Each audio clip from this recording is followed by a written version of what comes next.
This is the City Sites Podcast with Larry Kutzler.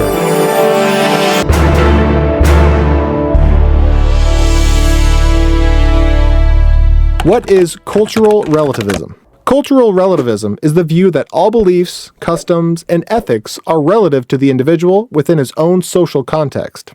In other words, right and wrong are culture-specific. What is considered moral in one society may be considered immoral in another, and since no universal standard of morality exists, no one has the right to judge another society's customs. Cultural relativism is widely accepted in modern anthropology. Cultural relativists believe that all cultures are worthy in their own right and are of equal value. Diversity of cultures, even those with conflicting moral beliefs, is not to be considered in terms of right and wrong or good and bad. Today's anthropologist considers all cultures to be equally legitimate expressions of human existence, to be studied from a purely neutral perspective. Cultural relativism is closely related to ethical relativism, which views truth as variable and not absolute. What constitutes right and wrong is determined solely by the individual or by society. Since truth is not objective, there can be no objective standard which applies to all cultures. No one can say if someone else is right or wrong. It is a matter of personal opinion, and no society can pass judgment on another society. Cultural relativism sees nothing inherently wrong and nothing inherently good with any cultural expression. In January 2002, when President Bush referred to terrorist nations as an axis of evil, the cultural relativists were mortified. That any society would call another society evil is anathema to the relativist. The current movement to understand radical Islam rather than to fight it is a sign that relativism is making gains. The cultural relativists believe Westerners should not impose their ideas on terrorists, including the idea that suicide bombing of civilians is evil. Cultural relativists are generally opposed to missionary work. When the gospel penetrates hearts and changes lives, some cultural changes always follow. As Christians, we value all people, regardless of culture, because we recognize that all people are created in the image of God. We also recognize that diversity of culture is a beautiful thing, and differences in food, clothing, language, etc. should be preserved and appreciated. At the same time, we know that because of sin, not all beliefs and practices within a culture are godly or culturally beneficial.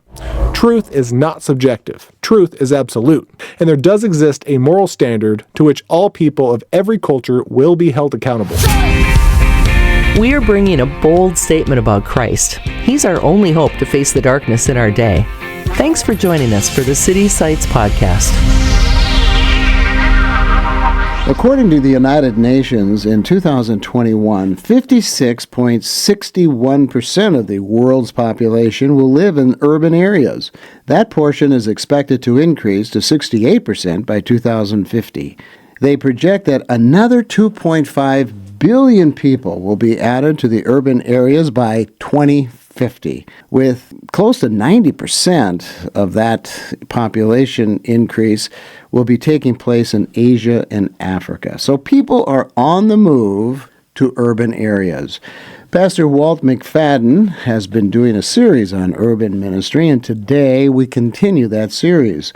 Pastor Walt, before we start, how many people do you think scientists say that the world could contain without total and complete devastation with famines and so forth? How many people? It depends. If you ask Elon Musk, there's plenty of room, and if you ask Bill Gates, we're already over the limit. We're almost at 8 billion, and scientists are saying, now again, who knows if they're right, but they're saying 10 billion. So if we're at 8 and we only have 2 more billion to go, we might be in trouble. And I only bring that up because I think it's interesting to see how urban communities are growing, and they're going to continue to grow, which means that we're going to have more problems with population, more problems with crime, because the more people, the more the problems, right? With the problems come the opportunities. Now that's a good way of looking at it. Hopeful, right, Pastor? Hopeful. You say that culture is not neutral, and there are some good and bad cultures. What do you mean? Give us some examples of that. Well, I heard it said a while ago, depending on who you talk to, there's different perspectives, of course, but one person said all culture is good, it just needs to be redeemed. And my response was, what if you're culture practices cannibalism. So that's not good. What we have to do is realize that Christianity is our own culture. And I talk about this a lot, but I think this is vital to the church moving forward. We bring our culture in, and it's so ingrained in us, our worldview, how we see things and our perspective. And of course, you and I live in Minneapolis, and we have all these cultures around now, and we can see the good and bad from every culture. In American culture, there's a lot of things that we have to learn and we have to change, and we can receive from other cultures some good traits and good practices. But ultimately, what we want to do is blend into a kingdom culture. I'm not sure the church is ready for that or prepared for that. But we have to keep this in mind, that culture is neutral. Sometimes we can be in this perspective that my culture is Christian or my culture is whatever. But God has his own kingdom culture, and we have to work toward that kingdom culture. But you say, as you just said, that we bring our bias into the kingdom or into the church, and some of that is pretty well ingrained. How do we get out of some of this stuff if we really are, in reality, moving toward a kingdom mentality? What do we have to get rid of? I mean, there's a lot of stuff that's baggage that has to go.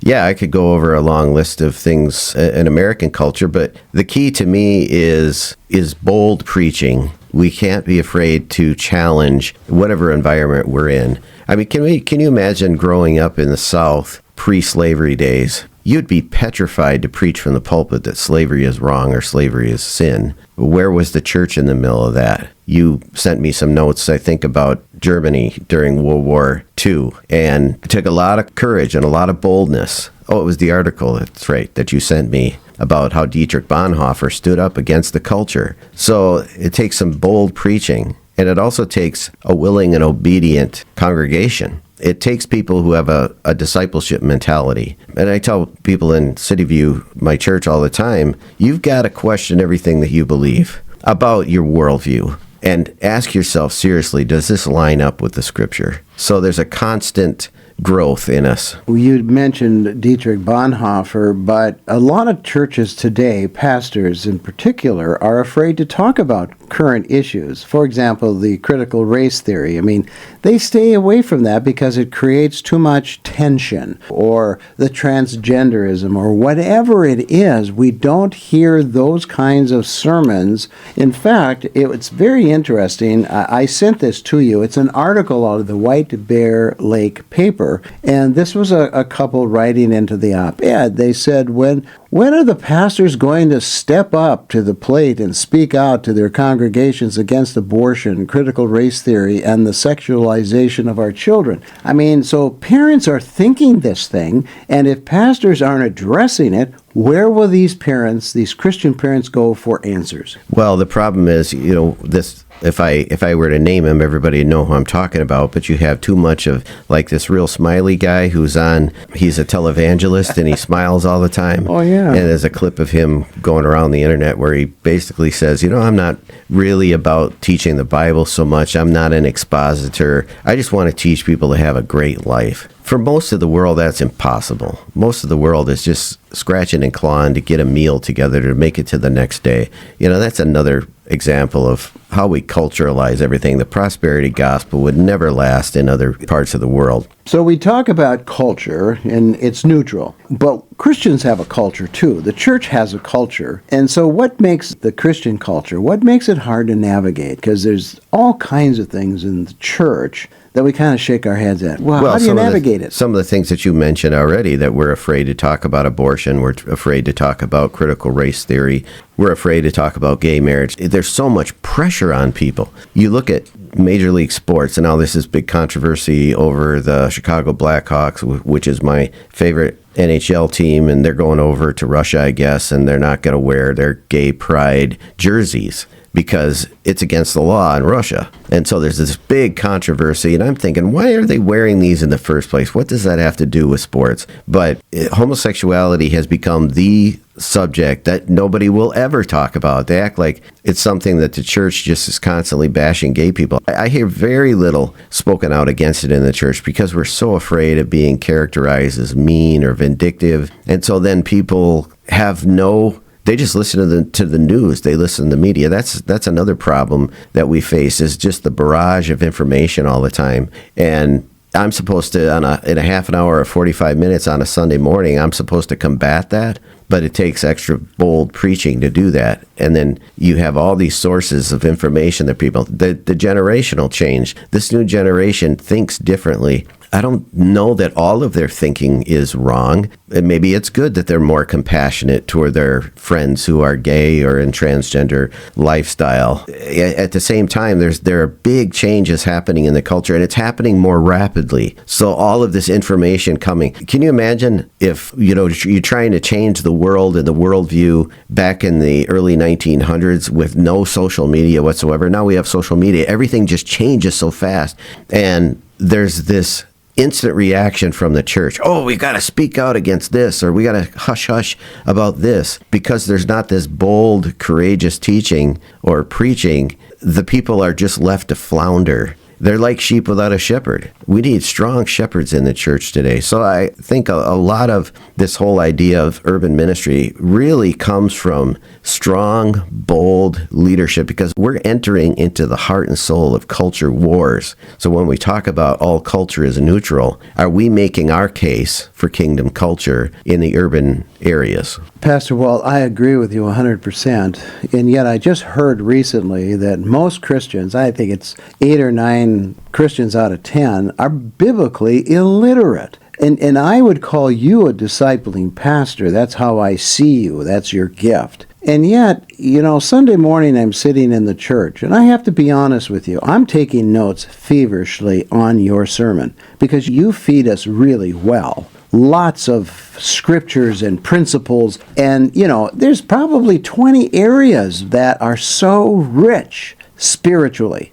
I'm about one of 3 people taking notes in the church, and I'm going, you only remember 5% of what you hear, and you're giving us a menu that, you could write a book sometimes, I think, on what you preach. And I'm going, where is the discipleship here? I want you to answer that. It's hard to get people to even bring their Bible and turn to a particular text. Of course, we have their phones now, but it's just a struggle. When it comes to preaching, that's our main platform. That's our main source of proclamation. So what I have to say, it goes out to the people in the congregation, and then the hope is that they live it out. And that's a challenge everywhere. I just completed a book last night. It's called The Teaching Ministry of the Church. It's bizarre how I even came across this. But I picked this book because I saw a quote from it, and it said, the purpose of the teaching of the church is to move people from discipleship to apostleship,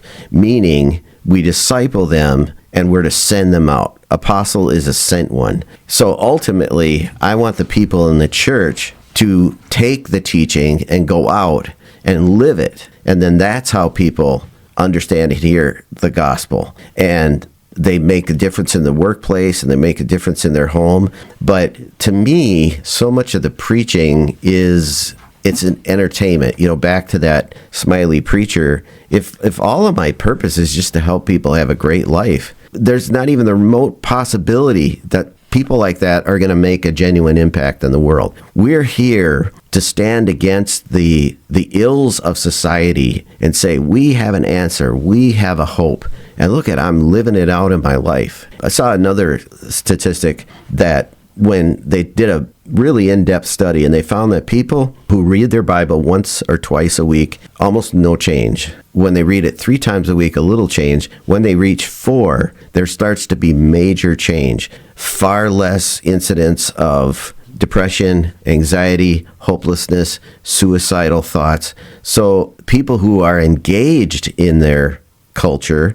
I was just talking with one of the guys in our church. He said, man, I just want to be missional. I want to be engaged in my community. I feel there's a need here because we've got all of these transgender families, and we have these same-sex couples, and who's going to reach these people if I'm not there and I'm not engaged? And for the most part, the church has abandoned the city. And you're giving us the statistics. 2 billion more people are going to be added to the world, and most of them are going to live in major cities around the world. You think about a place like Japan, and you got 1 out of 3 residents live in Tokyo of the country of Japan. Man, we ought to be pouring missionaries by the hundreds, thousands into reaching you reach Tokyo, you reach Japan, right? Yeah, you do. Tokyo is the largest city, by the way. There's 32 million people. It's the largest city in the world. In fact, I got to tell you this because I think it's very interesting. We were talking about church and church life and entertainment. My neighbor over here has foreign exchange students from Japan for the last, 3-4 months, and they just left. And he asked them about the church life, that they were Christian kids, went to church, and you know what they said? The American church is a rock concert followed by a TED Talk. Now, you've heard that before, and I have too, but I thought, isn't it interesting that the Japanese students caught that? But, Pastor Walt, your job, my job as a Christian leader and you as a pastor, we are to build into the congregation to do the work of the ministry. That's why I think taking notes, you could take a note on a scripture, go home and study it those 4 or 5 times and get more out of it than just a quick passing sentence that you make on Sunday morning. That's what I'm concerned with. It's interesting you brought that up because we have Spanish speakers in our congregation, and they get a manuscript of my sermon and they take it home. And one of the couples was texting me late at night. They're texting me in Spanish, and my Spanish is poquito, it's little. And I'm looking up these words, and they're saying, your teaching is profound. It's deep. That's just one couple, but they take this so serious. It's like a sermon is precious to them. This is information. We're just starving for this information and this deeper kind of teaching. Man, I think if everybody in churches all over the country would just take the sermon and take the notes from what their pastor gives them and take it and apply it and go over it.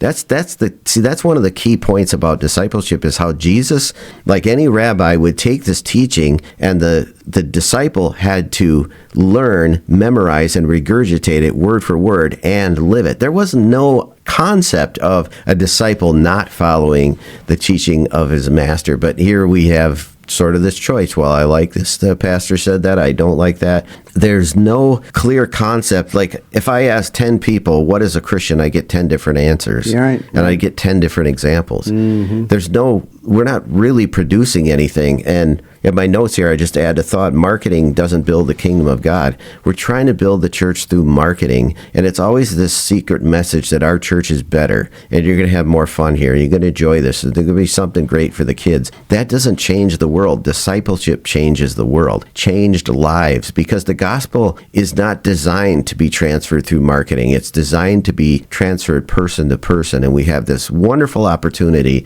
in the city with just a massive people to know our neighbors, live out the gospel, show and demonstrate the love of Jesus Christ. Well, we're talking about culture today with Pastor Walt McFadden. And Pastor, you're talking about culture. And the only way we're going to counter the culture is with good discipleship. And even the government, you had mentioned in conversation that the government is not our friend. And boy, that's a kind of a risky statement. You might have a few knocks on your door from the FBI, I don't know. But the point is, it isn't our friend. What do you mean by that? Well, you look at government around the world. We're always so honed in on just what happens here in our own culture in the United States. And I think sometimes Christians get used. There are genuine born-again believers serving in politics. I'm not speaking about them, but if you're upset with me, you can blame MacArthur, because John MacArthur says Satan historically has used government to attack God's people. And if you think about what's happening in countries all over the world, in the Middle East, in North Korea, in other places, there's just severe persecution of Christians. Anywhere from 100,000 to 200,000 a year give their life for the cause of Christ. In China, we don't know how many people are put in prison and spending years of their life in prison and being tortured while they're in prison. We have the idea in America that we can just change the government and then we'll change society, but it hasn't worked out too well for us. And one time I did a history of the faith of the presidents of the United States. Most of these guys, they're not born again. In fact, we didn't have the first born again president until Jimmy Carter came in, and I didn't like his views on abortion and some of the other, but nobody's ever been lifted out of poverty by help from the government. But we keep going back and we think, if we get this right person in there, everything is better. That is no different than that pastor who says, I'm not really about preaching the expository preaching of the Bible. I'm more about having people lead the best life. What's the difference between that and a politician? There's no difference whatsoever. Mm-hmm. So what are we doing in the church? Are we just here to make people's lives better? Or are we here to change them and say the Christian way is the best way? That's another thing you can't say in the church. I say the Christian faith is the best way. You can make that argument historically all day. And I don't have any qualms about saying that Jesus Christ is the only way to heaven. But it's like we're petrified to say something like that in the church today. Well, you say it's because pluralism has increased such expeditiously,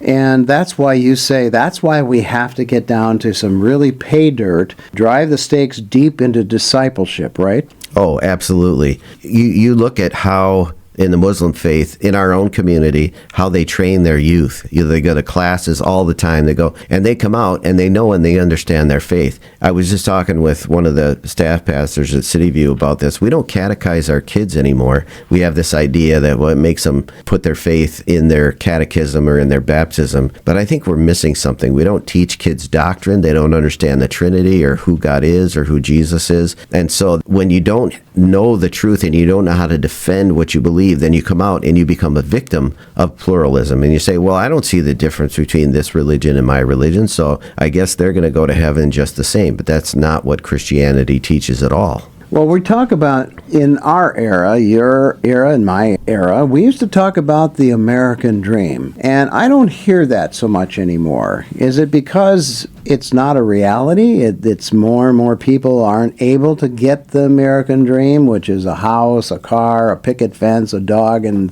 3 kids or whatever. Do you think people just are living so far below that that's never going to be a reality? I know people are disillusioned. I know that they're just kind of going wherever the wind blows. I don't want to make waves. I don't want to lose my job. I don't want to lose what little I have. And the world is not producing what it promised. We've come out of this age of unprecedented prosperity in the United States. We still don't understand. We are in the top 1%. If you live in America, whatever your economic status is, you're in the top 1%. And what does that often lead us to? It leads us to broken families. It leads us to broken marriages and broken lives. The highest suicide rate among teenagers in our history. Absolute confusion about gender and all of this. People are looking for answers. So what is the culture's solution to all of this? Is to pack us in tighter into the cities and stack us up into low rises and put us on public transportation,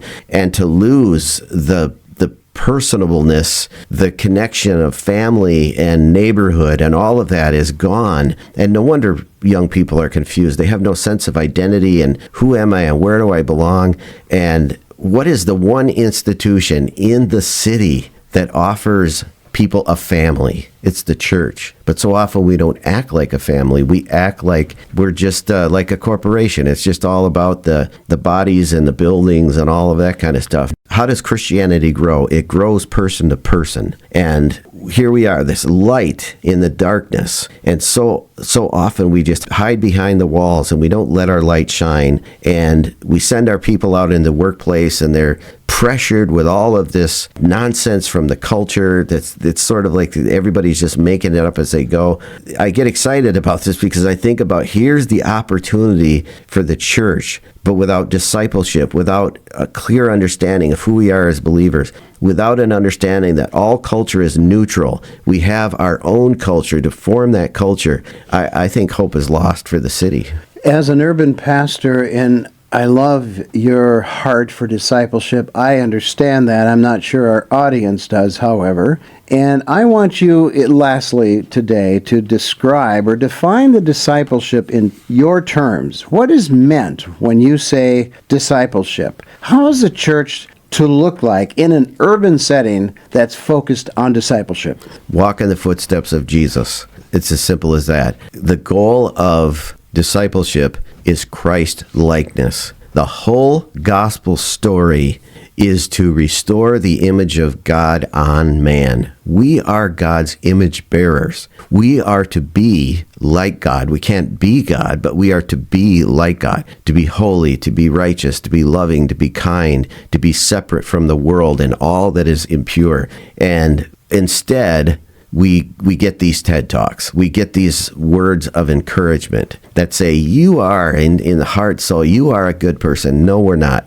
History will bear out different, that we are sinners in need of a Savior. And the only hope for us is this new rebirth in Jesus Christ. And then when that happens, we start the process of discipleship. And it's so easy to get off track and teach whatever culture we're in whatever part of the world, this as if it were Christianity instead of what the Bible says. This is what Christianity is. And we have to ask ourselves some hard questions in the church today. What is our attitude toward the world? Are we demonstrating the love that Jesus Christ had? And that sounds like a nice little statement to make, but really at the heart and soul of the church today, are we creating people who are walking in the footsteps of Jesus Christ? That's discipleship. Well, Pastor Walt, you're always articulate when you think out loud, and I certainly appreciate these conversations. We hope people will as well. So if they want to come and attend church at Cityview Church in South Minneapolis, they got to come early. Right? They got to come early. Why? Because you won't get a seat. Right? Yeah, sometimes, yeah, it's true. There are people standing in the back. You really got to go early to get a chair. But tell us where and how they can attend a service and what time on Sunday. You can go to our website and find all of the information about Cityview Church, what we believe, our statement of faith, and our location, cvcmpls.org. Thank you for joining us today. Every Friday, we bring you this podcast with interviews with people who are challenging the status quo of Christianity and challenging the cultural norms of our day. Please help us get the word out by sharing the link to this podcast with your online friends and family. Our website also contains other podcasters who are part of the City Sites network of communicators, all sharing the good news of Jesus Christ. Our website is citysitesurbanmedia.com. This is the City Sites Podcast Network.